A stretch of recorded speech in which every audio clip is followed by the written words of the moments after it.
سلام علیکم ګرانو دوستانو. نن به زه تاسو ته د افغانستان ځوان لوبغاړي رحمان الله ګربز یو څو داسې ویډیوګانې وښیم چې تاسو به موته ډېر زیات حیران پاتې سئ. که موږ وګورو رحمان الله ګربز د افغانستان هغه لوبغاړی ده چې ډېر زیات فټ ده، او که موږ د رحمان الله ګربز بیټینګ وګورو د میدان هرې خواته دی لوبې ترسره کولی سي، او په میدان کې چې کله ولاړ نو هر خواته دی شاټ وهلی سي. د هغې راز همدغه ده چې دی خپل ځان باندې ډېر زیات پام ساتي او ډېر ښه سخت فټنس ترسره کوي. لکه څنګه چې موږ نن سبا وګورو د افغانستان لوبې هم نسته دي، او بل خواته دغه نور لوبغاړي که د افغانستان وګورو دوی ټول په کورو باندې ننوتلي دي، خو وایي د رحمان الله ګربز داسې لوبغاړی ده چې اوسه پورې دی خپل فټنس باندې یعنې کار شروع کړی ده.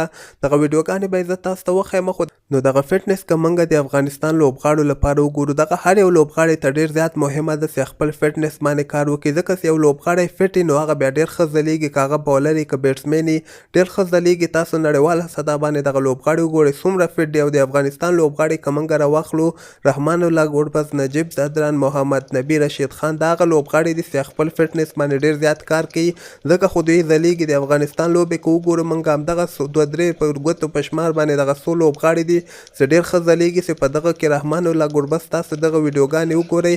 خو که تاسو هم د رحمان الله ګربز مینوال یاستئ نو دغه ویډیو در سره حتما لایک کړئ او خپلو دوستانو سره یې شریکه کړئ.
Gurbaz.